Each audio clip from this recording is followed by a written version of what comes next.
Hello, everyone. I'll be broadcasting this on Facebook Live. So if you bear with me a couple minutes, we'll be starting soon. So just get settled and get your speakers ready and everything ready. And hold on tight.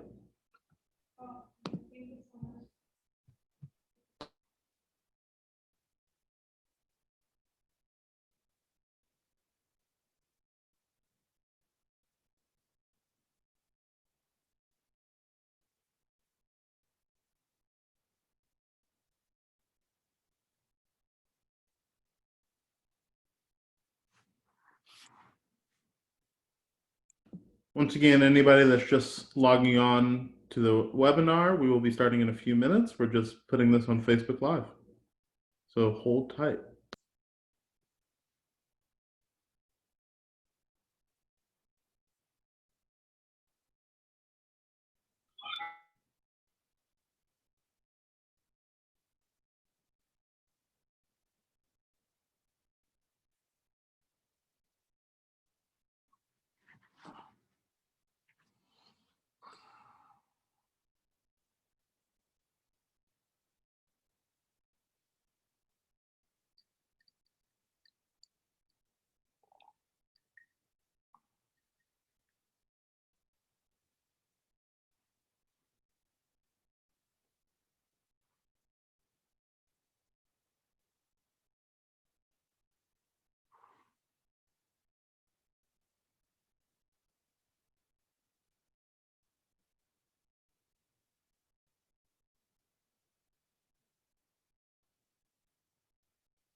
And we are live. Once again, thank you to everyone who's able to join us this afternoon. If you have to leave early for any reason, we will be posting this on our YouTube page, and we will send the link to our YouTube after this and in the comments as well as on our Facebook Live page. And we'll also be posting a link to the stored Zoom video in our next newsletter for the next webinar. So before we get started, I'd like to introduce our speaker today. We will be having with us Asaf Romirowsky. He is the Executive Director of Scholars for Peace in the Middle East, and he is also a fellow at the Middle East Forum. He is a senior non-resident research fellow at the Begin Sadat Center for Strategic Studies and a professor affiliate at the University of Haifa. Without further ado, I introduce you to Asaf Romirowsky. Take it away. Thank you, Joel, and thank you, Avi, who I guess maybe is here virtually or not, but and alums for Campus Fairness at large for having me. I think that the last time before Corona, I think that the last time I actually went somewhere was to your conference in Los Angeles. So I'm happy to be again amongst friends, and I look forward to seeing everybody in person in the near future once things calm down. My remarks this afternoon, as I think was sent around, have to deal with UNRWA, the UN Workers Relief Agency for Palestine Refugees of the Near East, which is what the acronym stands for. It is the United Nations agency devoted to what I would characterize as the maintenance and the consistency and the guarantee of the existence of Arab Palestinian refugees. It's a complex issue, and it's an issue that I've devoted about the past 20 plus years of my research, my life to dealing with that research and the anomalies of this organization.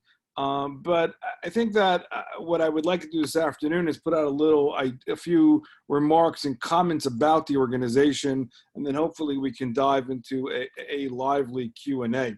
I think most of us in this space obviously have been following and concerned about the environment as it relates to American college campuses, the boycott movement. And so let me try to tie some of these issues in as it relates to UNRWA. And of course, the number one guarantor that UNRWA continues to exist is, of course, the so-called right of return. Of late, there was maybe a slip, maybe a Freudian slip made by one of the co-founders of the BDS movement, Omar Barghouti, in a podcast in Arabic. And I will read you, I think, the best, most salient quote as it relates to our issues. And I quote here Barghouti in his comment, and he writes, and he says this in Arabic, that later translated into English.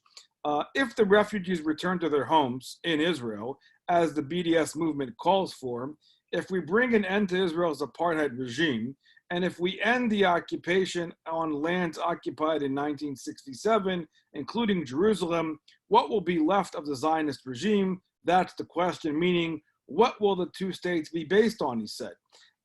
And really, you know, what he is saying here, and if you read between the lines, and the ultimate demand is the most maximalist demand that no Israeli government, left, right, or center, would ever accept. But basically, it is the argument that basically demands the, and ultimately the eradication of the state of Israel by process of demographics, with the idea of flooding Israel with so-called refugees, with the idea of pushing Israel into oblivion as a result of making this happen. He furtherly goes on into this argument that if, again, this should take place, then that this country would be ruled by its majority population. Of course, that is, you know, the demand by the Arab Palestinian refugees. UNRWA, according to its accounts over the past 70 plus years, estimates that there are between 5 to 6 million Arab Palestinian refugees, all demanding a full right of return. And the idea is that, this is a unique situation. The uniqueness and the anomaly of Arab Palestinian refugees has to do with the fact that they are refugees in perpetuity. It is the only population that one can inherit refugee status.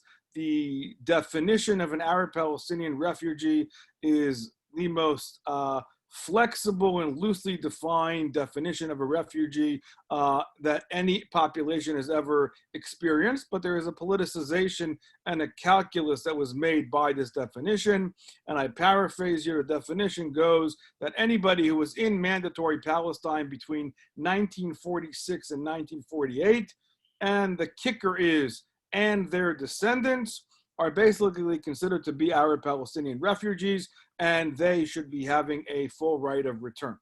What that is done in the calculus within the Arab Palestinian narrative is that this is something that has been demanded over the years, with the understanding that it may or may not happen. That being said, it's being used as a vehicle to ensure the Arab Palestinian narrative. How that works exactly is, from an historical standpoint, 1948, Israel's War of Independence is basically considered to be the original sin, the sin of the creation of Israel's coming to fruition in 1948. According to the Arab Palestinian narrative, that of course is defined as the Nakba, the catastrophe of Israel's coming to fruition. And the consistent reminder of that catastrophic event are indeed the Arab Palestinian refugees. So what you have here is an ongoing reminder and basically a catalyst that is ensured for years and basically exacerbated and motivated all the Arab-Israeli wars. I mean, you can find statements from Arab leaders, from Nasser all the way to terrorist Islamist leaders like bin Laden, all demanding a full right of Palestinian return. And until that actually takes place, then nobody in the Arab world should rest.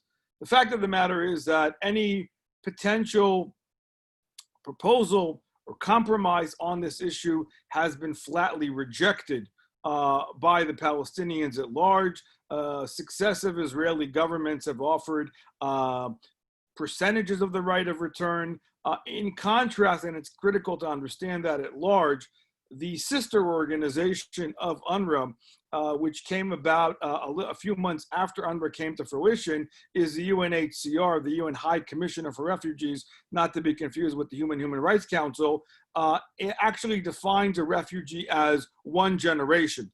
If one were to implement the definition of the generation based on the birth rate of those refugees of 1948, 1949, we estimate there would be maybe about 30,000 individuals that would actually be real refugees of 48, 49. Over the years, Israel not only has agreed to take in the original refugees of 1948, but actually added reparations and compromise and actually numbers that would allow for these individuals to come in, and they've increased the numbers. An organization that I have written about and unearthed back in some of my writings, in a book that I wrote about, relates to the Quakers, the American Friends Service Committee, that was the predecessor to to UNRWA before UNRWA comes about, at the end of 1949, and they actually worked out a compromise that they would take in, that they offered with Israeli brokerage, that they would take in about 200 to 300,000 of the original refugees. The only caveat to make that happen, of course, would be to accept Israel's right to exist in peace. And those were, of course, also flatly rejected. I was remiss, and I forgot to mention here, the numbers also vary in the scholarship as to actually how many refugees there actually existed at the end of 1948-49. There's percentage-wise within the scholarship. The number that I subscribe to is around 620,000. There are and there are those who say about 715 or 725. It's about 10 to 15% average difference between, for example, one of the main scholars on this, on the number-wise, between Benny Morris and Ephraim Karsh. And so that's kind of where we come up with these numbers.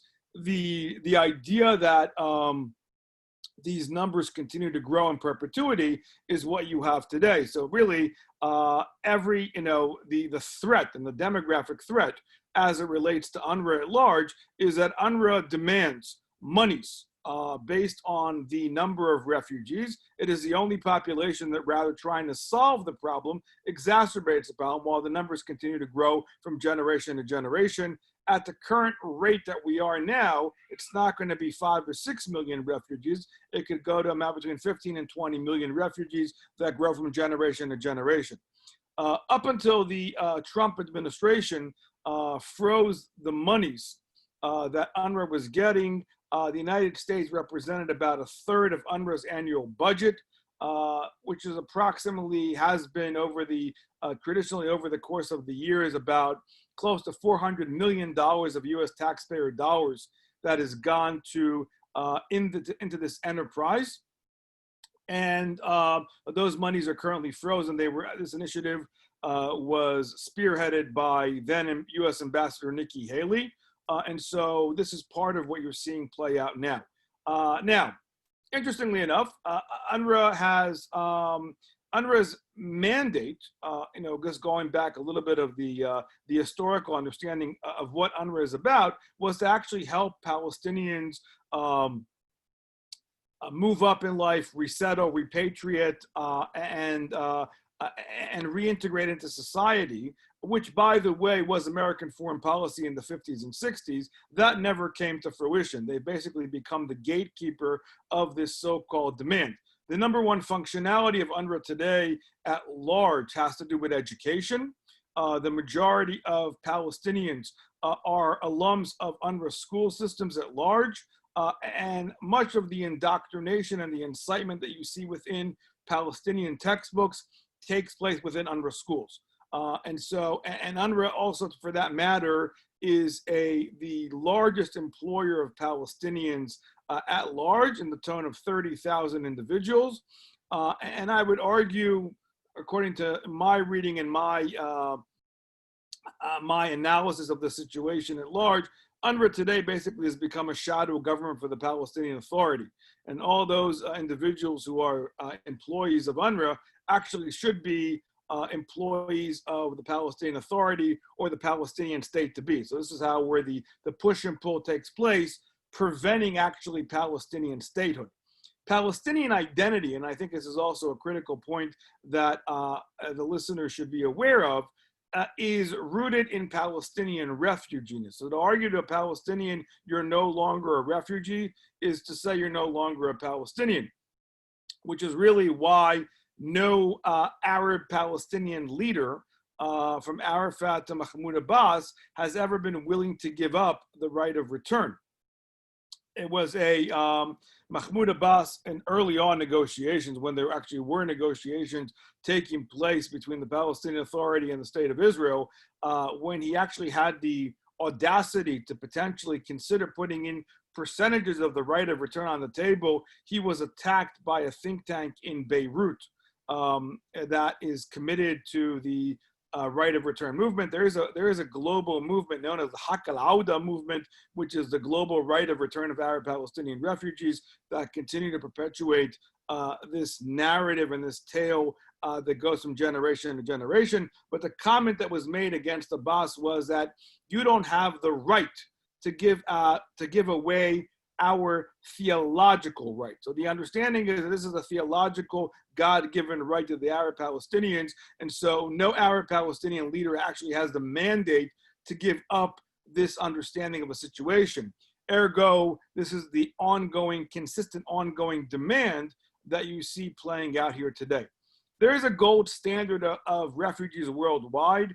I think that we saw, and I'm kind of moving on historically here into what we've seen over the years and more modern times.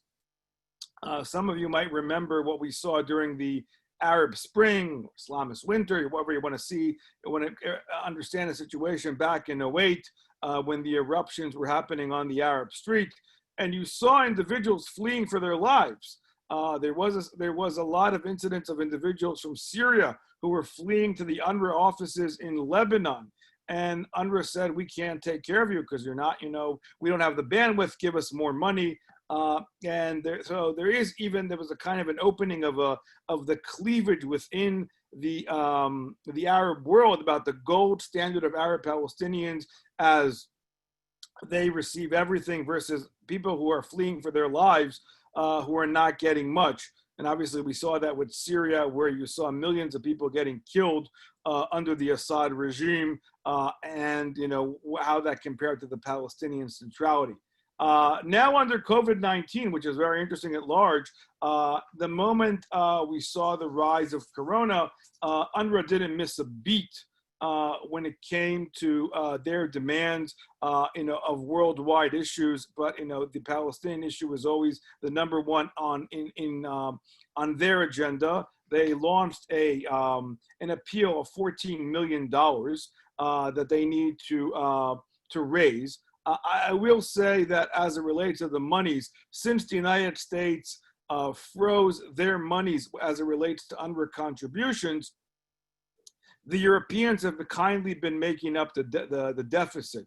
Though I would say, financially speaking, that when they made that happen about last fiscal year, they made up for this fiscal year. So they're really going to be they're going to be in a huge deficit because they gave UNRWA 2 years worth of contributions. And the question is, what's going to happen now when they are consistently demanding more and more money based on this so-called, what I would consider to be fictitious growth, though they'll argue it was natural growth. But I think that, the fact that these are actually not real refugees. Historically speaking, I would say that every time this has come up, and you can, for example, after the 6-Day War, under the Levi Eshkol government, the Eshkol government said to the Arab Palestinians, look, build homes. If you don't want us to build the homes, if you don't want us to build the homes for you, leave the camps, move on with your lives,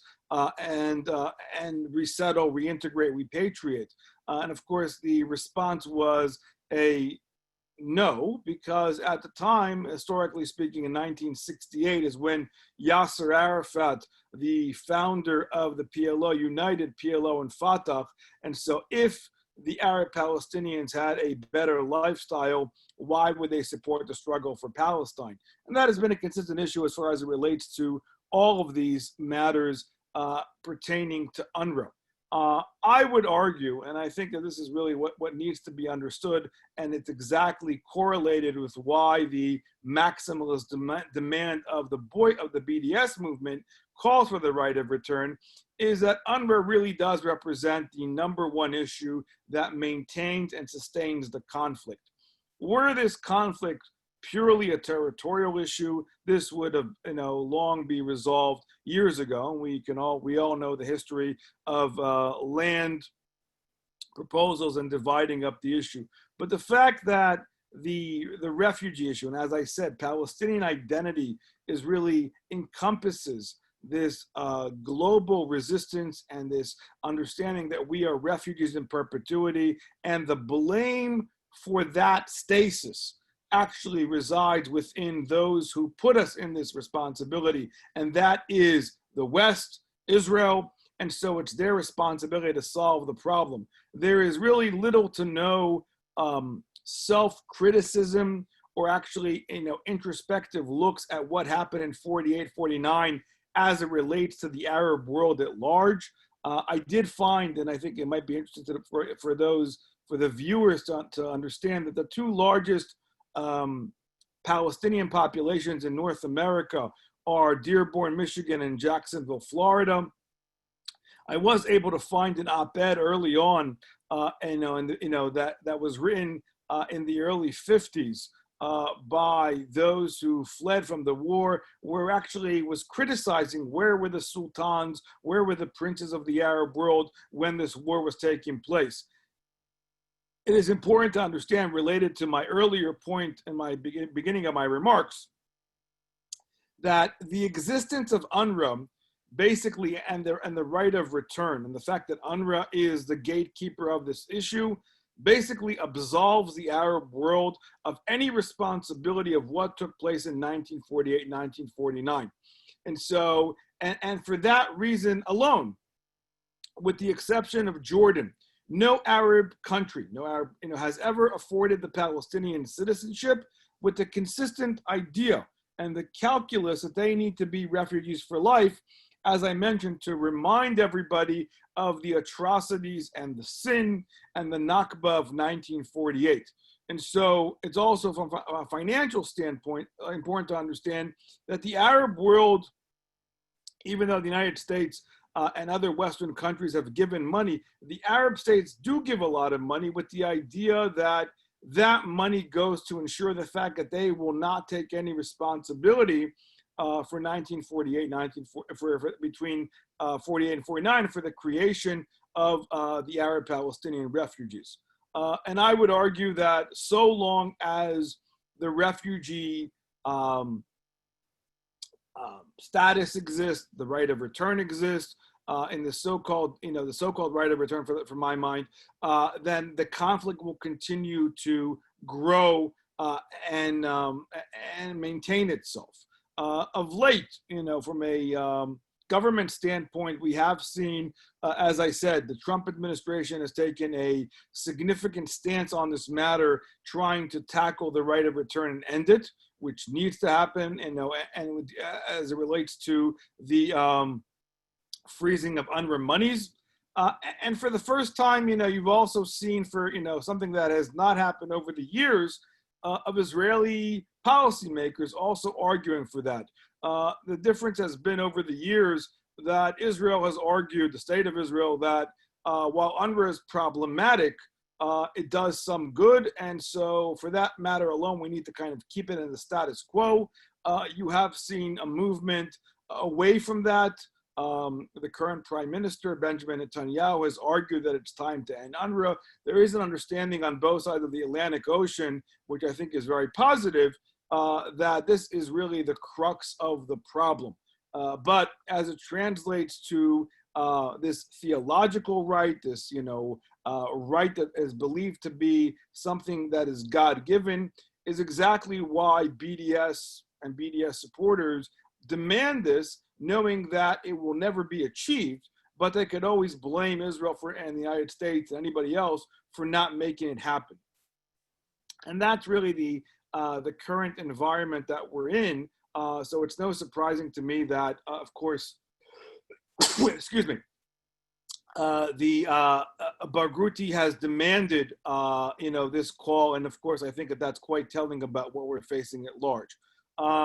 So I think that I spoke for quite some time, and I've given a lot of information here, but I'm sure there are a lot of questions on some of this stuff, and I'm happy to dive into it. So let me end here for now, and let me turn it over to Joel, and we can go into some of these questions in a much more deeper dive.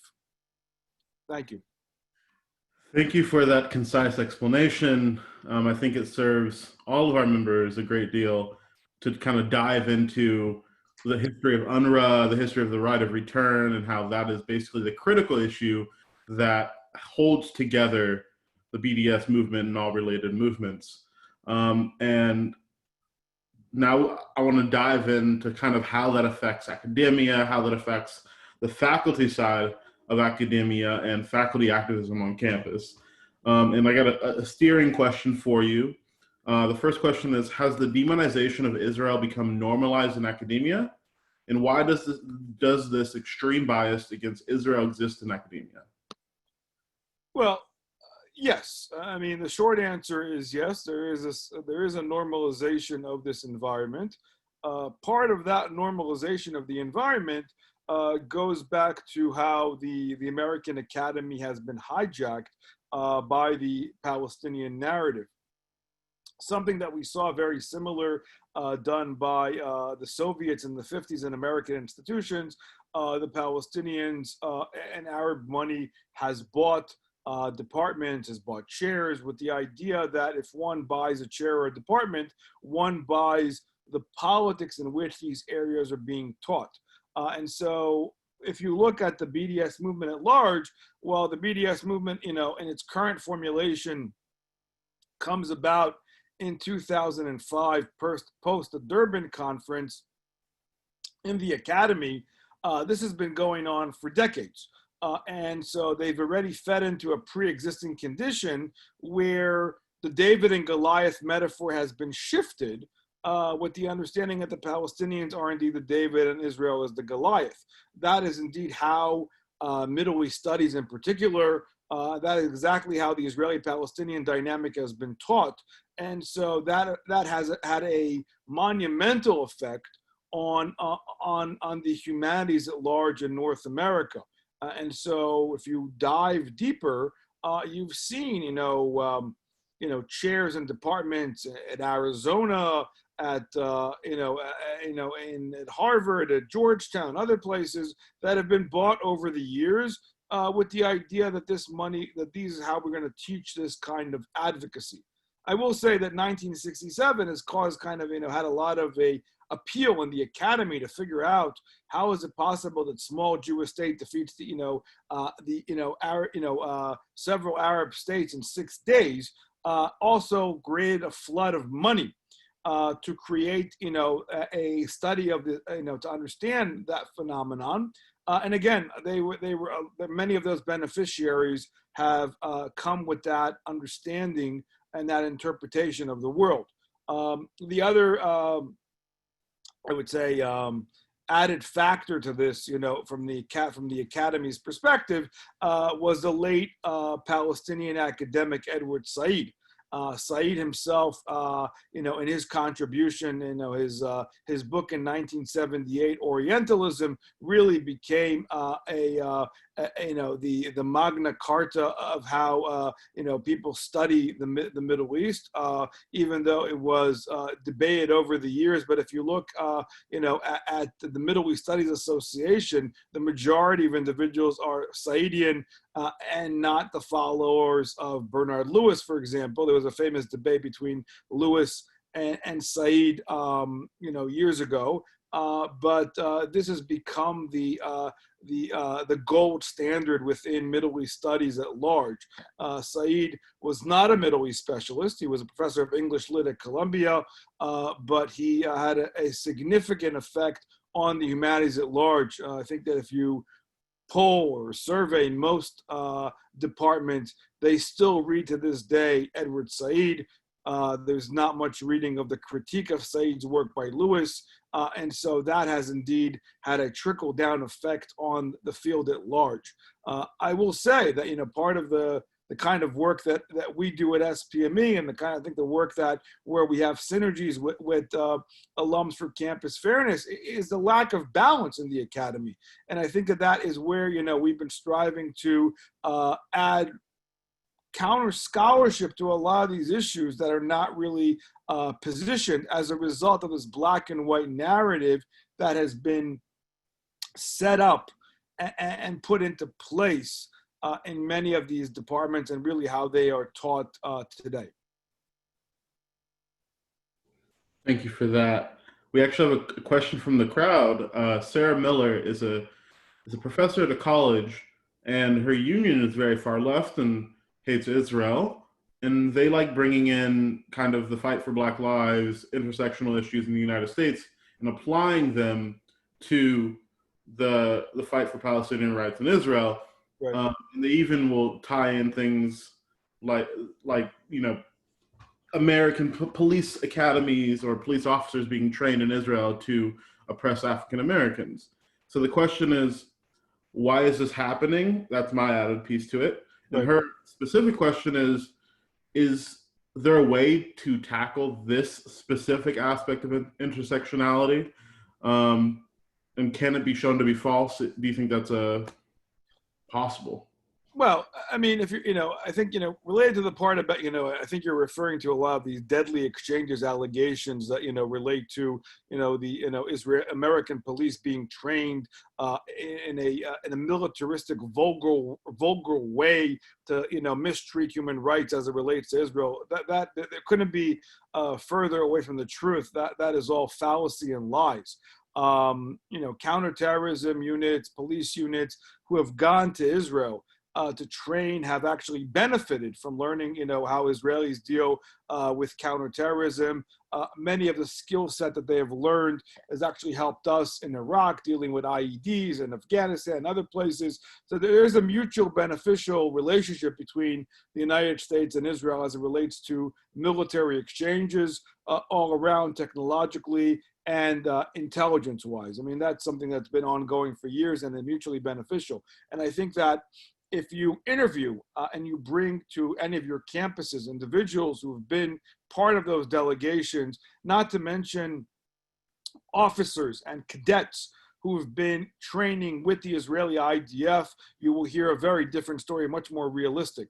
You know, in my teaching over the years, you know, on different campuses and teaching Middle East studies, which is where I come at it from, I've seen a lot of this, you know, understanding actually being understood in campuses where you have ROTC programs, because in many of those programs, many of those students have been deployed and been overseas and have interacted with Israeli, with the IDF. So I think that, you know, that's easy enough to confront and to debunk as it relates to these allegations. They couldn't be further from the truth.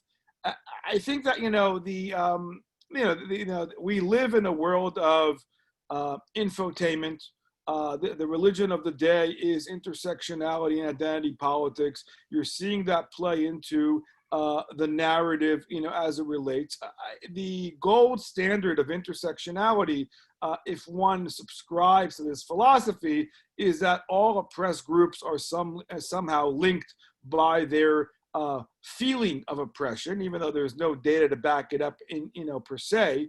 And there's no more oppressed group than the Palestinians. And so in that kind of pyramid of intersectionality, you see every group out there, from Black Lives Matter, LGBTQ groups, peace and conflict groups, all adopting the Palestinian narrative as somehow symbolizing their own oppression. And I think that has to do, that is not helpful to the understanding of the reality on the ground.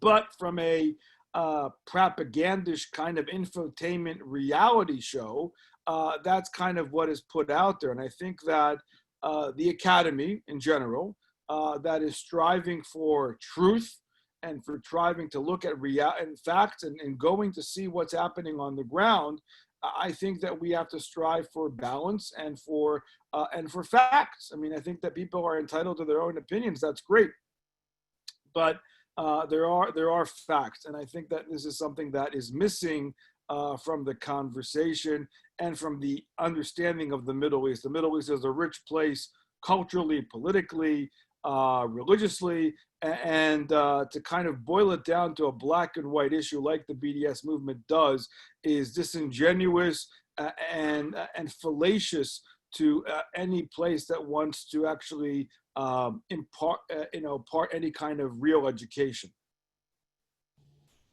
I agree, and I think we're starting to see the prevalence of infotainment as it relates to the BDS movement, specifically deadly exchange, in the recent weeks. I just moved from Los Angeles, but during kind of the change making and kind of everything that's been happening in the last couple of weeks, you've actually seen some instances of whether it's deadly exchange graffiti or deadly exchange conversation on Twitter or Facebook online.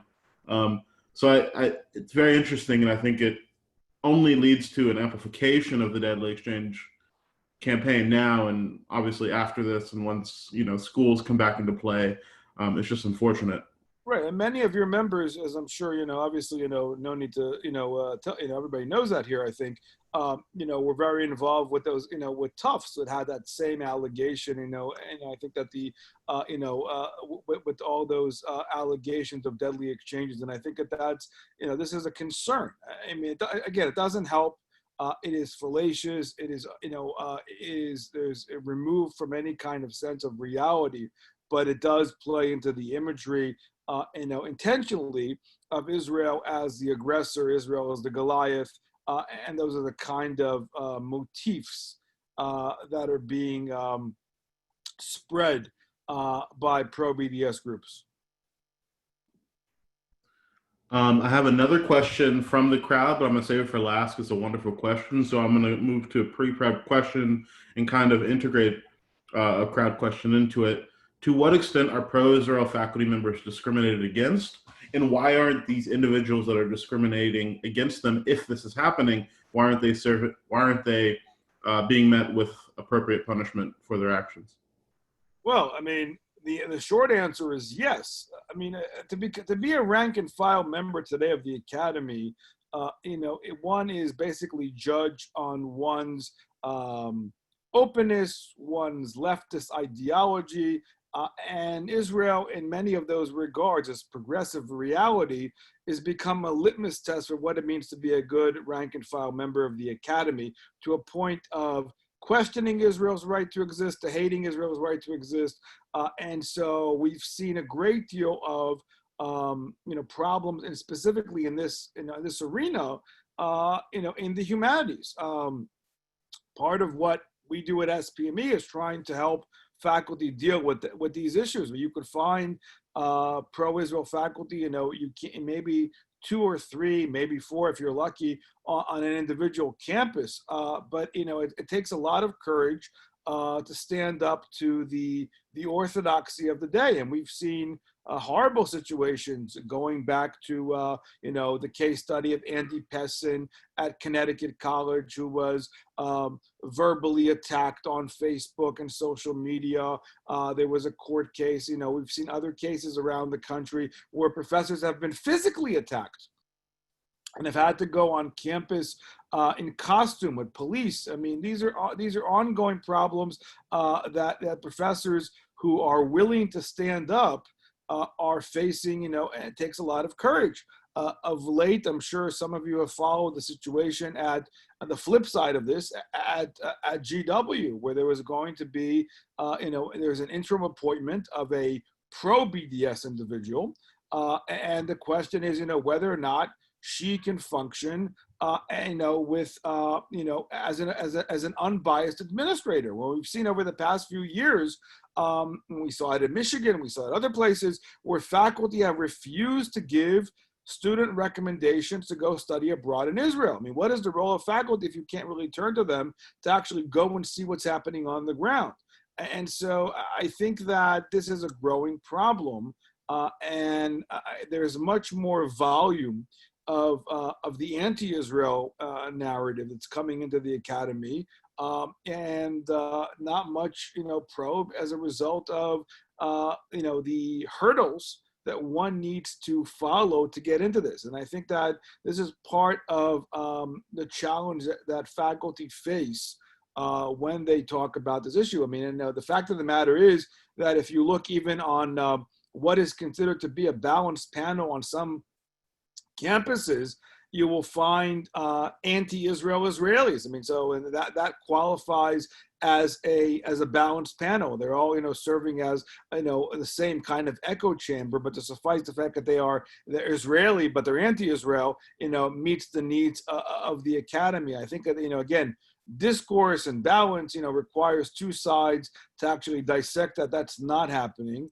And it takes a lot of courage for faculty to stand up, not to mention, and obviously those faculty in the audience know that if you are not tenured, clearly that's also an issue that you're not, as far as job security, as far as promotions, being invited to faculty parties. I mean, these are all very, when these are careers are at stake, and we understand that. And so I think it takes a lot of pressure.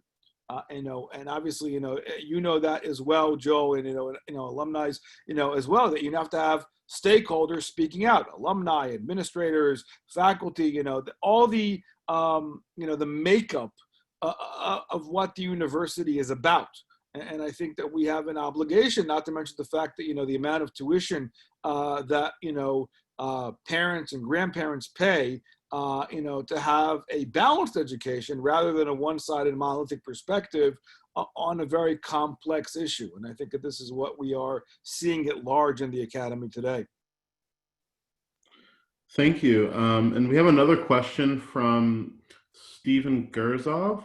It's not directly related to faculty, but it is related to a question about how faculty deal with deadly exchange campaigns on campus. Specifically, is asking, is there a track record or even a single instance from an American police officer or law enforcement officer utilizing the counterterrorism tactics that they learned in Israel and applying it in non-counterterrorism activities in the United States?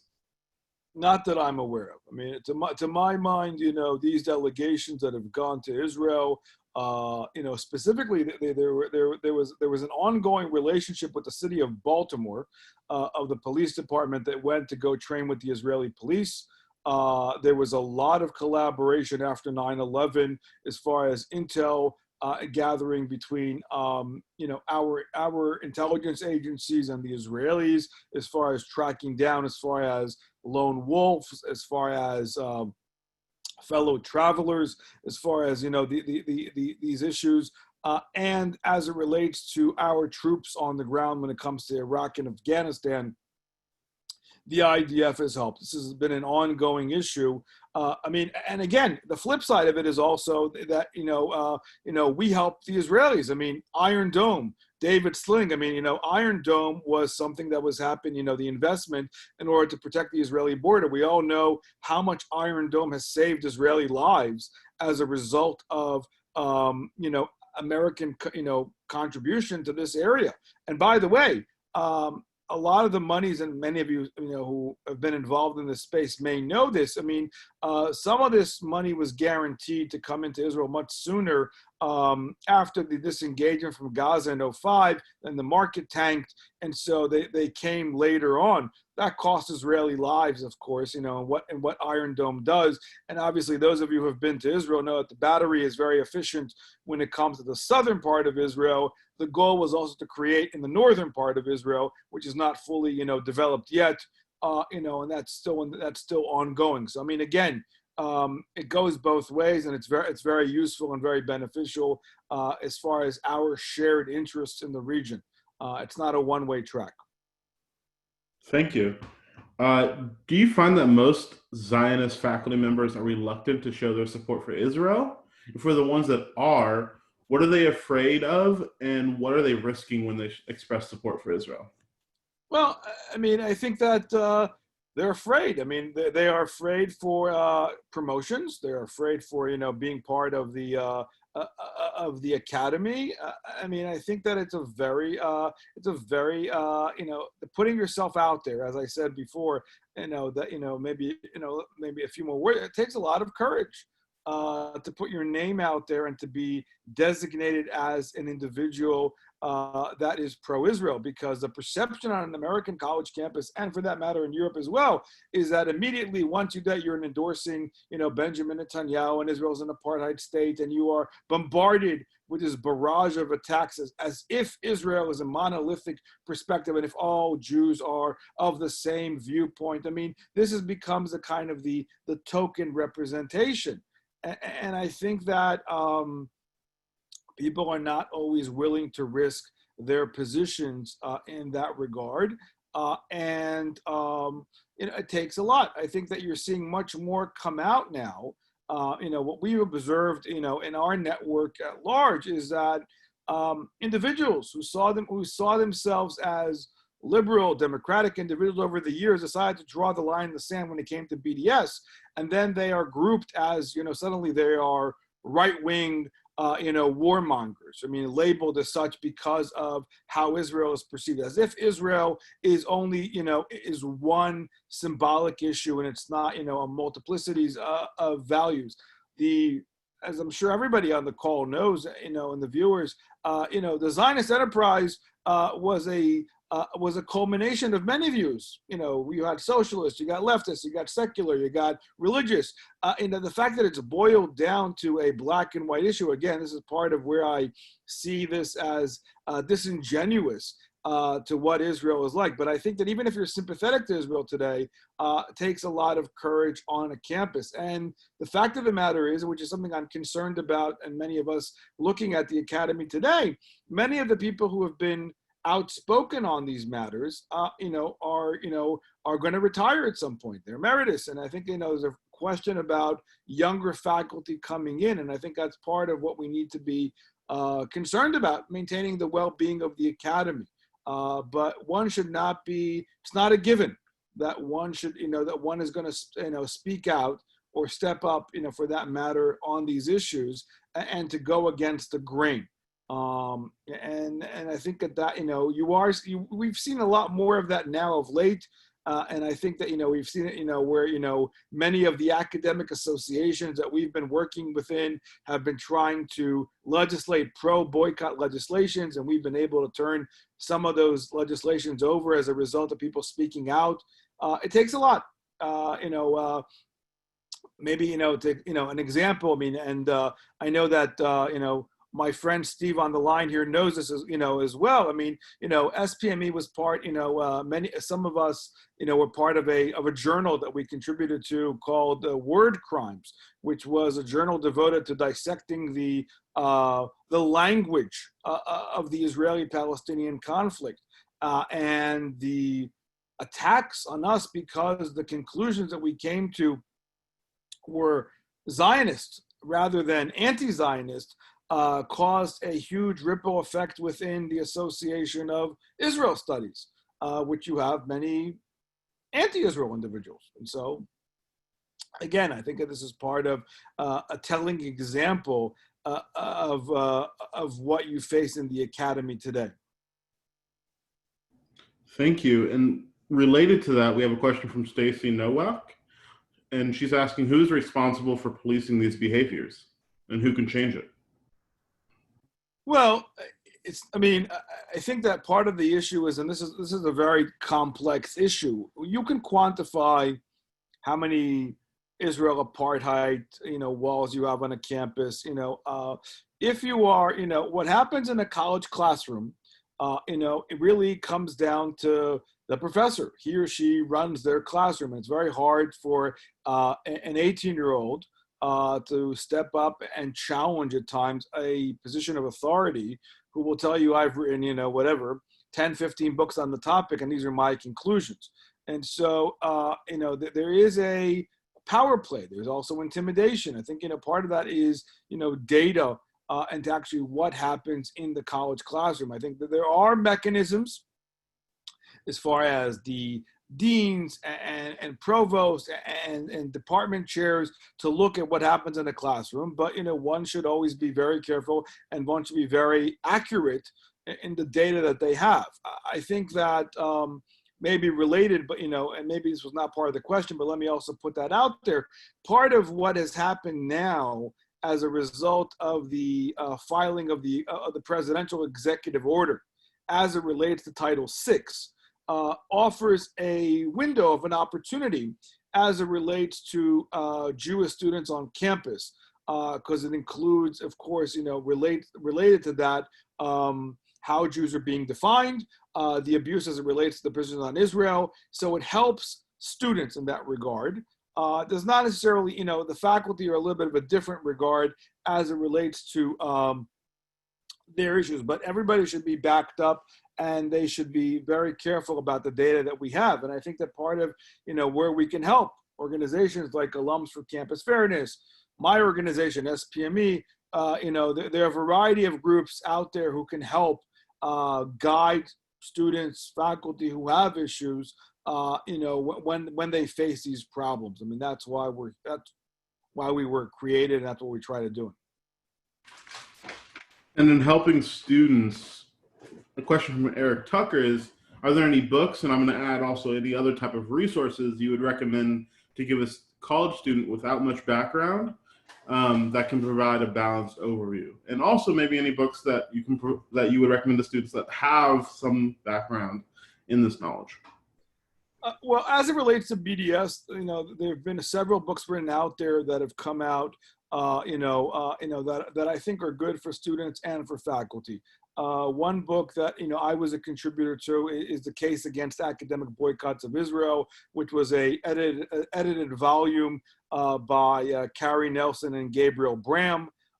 It's a kind of a door stopper, but, you can choose topics on these issues. I think that Word Crimes, which is the volume that I mentioned before, really we chose, terms that we believe have hijacked the conflict and have hijacked the discourse on campus, ranging from indigeneity, intersectionality, the refugee issue, which I wrote about, human rights, all these key phrases that have become, I would say, part of the religiosity of the campus discourse. And that's another volume that's very useful for students. We actually had a graduate student, for example, submit a chapter on settlements. And so, again, helping younger graduate students deal with those issues. And that we thought that was a very useful opportunity to publish in an academic journal. Academics are always looking to publish. There's another book, another edited volume by Andrew Pessin, who wrote a book on anti-Zionism and anti-Israelism, again, as a result of what, some of the experiences that, he had, again, a culmination of issues out there. There's not one single book, as I'm sure all of you are aware of, dissecting the Arab-Israeli conflict. There's a variety of books. I think that part of looking at all these issues is really, taking the opportunity to learn. Going to the region, studying the language, the culture, the experiences. I mean, those kind of, compounded with everything together are helpful experiences. But there's a lot out there, to help with these languages, with titles of books and whatnot. Joe, if people email you, I'm happy to send titles around. But those are the few books that come to mind. As I'm thinking about it. There's another book by Carrie Nelson now, who also wrote a phenomenal chapter dissecting Jasbar Puar, which I'm sure is a name that many on the call, know. She's the same individual who alleged that the Israelis are, of course, harvesting organs of Palestinians, and really anti-Semitic tropes that have been used as under the guise of scholarship.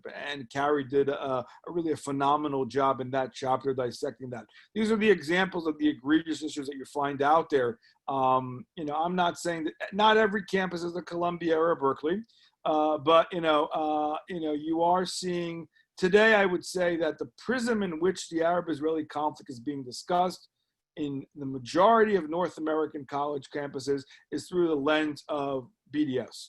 And I think that what I would argue to individual stakeholders, students, is to go in with your eyes wide open. And I think the part of, our job is to bring in that level of discourse and, and balance conversation into these issues. And I think that that's healthy for the academy, what the academy should be about, the exchange of ideas, not dictating propaganda or one's politics. I completely agree. I think I got 3 more questions for you, and I'm going to end it with a crowd question. But first off, I have 2 for you. What are some actions Zionist faculty can take to help improve and ensure the safety of Jewish students on campus? I think we're stronger in numbers. I mean, really, I think that, where, we have helped, and I know you guys have helped as well, is connecting between Zionists, between pro-Israel faculty and student groups on campus. It's a much stronger message when we come together in numbers. And I think that, working together. Also, I think that there's also a coalition building. It doesn't, what you see on campus today as a result of the identity politics that, as I mentioned before, and the intersectionality that you find is that we have to kind of zoom out of the Israeli-Palestinian dynamic per se, but look out to seek other allies on campus, and talk to other groups, college Republicans, college Democrats, look at Asian Americans, who've had, similar experiences. I mean, there is the polarizing campus of the far the left and the right. There's a healthy middle that would be open to a lot of these conversations. And I think that that's where we can make some inroads as far as reaching out and opening up the conversation. Tenured faculty, I think, are in a position to help pro-Israel groups on campus get their message out there. And I think it becomes a stronger message when we all work together. So, I mean, it goes both ways. Thank you. I have one more content question, the ending question, a framing question. Then I have a kind of a plug question that one of the audience members asked. Sure. The content question is, what is your advice for alumni who want to help fight anti-Semitism and anti-Zionism at their alma maters? Speak out. I mean, I think that, I think that they need to, what you guys have been able to do successfully, I think, is speaking out, organizing. I think that the number one giving for most Americans is to their alma maters. And the reason for that is, is that, especially within the Jewish community, I think Jews, second to Catholics, have invested a lot in education. And we want to send our kids, our grandkids, and have the same experiences we have. The reality check is that these institutions may not be the same places we found when we were on campus. And I think that, what we saw now, I think, in some successes as far as GW, where you saw people speaking out, alumni, donors, and whatnot, we have, there's a lot, that we could be out there. I mean, I say this kind of tongue in cheek, but I think the reality is true. We have our names on the building, but the opposition has bought the education. From a cost benefit analysis, they've done a much better job as far as buying the education. And I think that, this is where we should be influencing, stakeholders as far as what's going on in the classroom, our resources all around, as far as contributions, as far as jeopardizing the safety of our students. I mean, look, universities want to be open place for students of all walks of life. If you have a situation, which we've seen now, and I know that some of you have heard about some of these instances, places like Oberlin or Vassar, you will see a significant reduction in the amount of Jews on campus as a result of feeling unsafe on campus, will indeed show that to the administration that there's something to be concerned about. The number one job of universities, also, parents and grandparents are sending their kids to campus with the idea they're going to also keep them safe. And I think if they can't maintain that basic safety all around, is something that they will be concerned about. So this is something that, we should be writing about, talking about, and making sure people is heard wide and far. Thank you for that answer. Thank you for your entire presentation. And once again, thank you for joining us and for speaking with us and sharing knowledge with all of our members. And before you go, I just have one last plug question from Trisha Roth. Will you be teaching any classes on Midi Studies online that are available to the public anytime soon? Well, first of all, thank you for the opportunity and for the hospitality. I'm not teaching this semester online, potentially next semester, but once I have some information, I will pass that on to you, Joel. Happy to, a lot of my time we spend going to campuses, giving talks. I mean, we're happy to go. I go, my colleagues go everywhere. We don't discriminate. We go all around the country to try to, speak and present another viewpoint, that may not be heard on campus. So we do a lot of that, but I will happy to keep you posted on my teaching as well. Thank you, and I will let everyone know if you end up doing that anytime soon. So once again, thank you. Enjoy time with your family. Relax and all the craziness that's going on. And we'll be posting this video on our YouTube as well as on our Facebook. And there will be a link available for the Zoom cloud video in our next newsletter. So have a wonderful day. Thank you. Bye, everyone.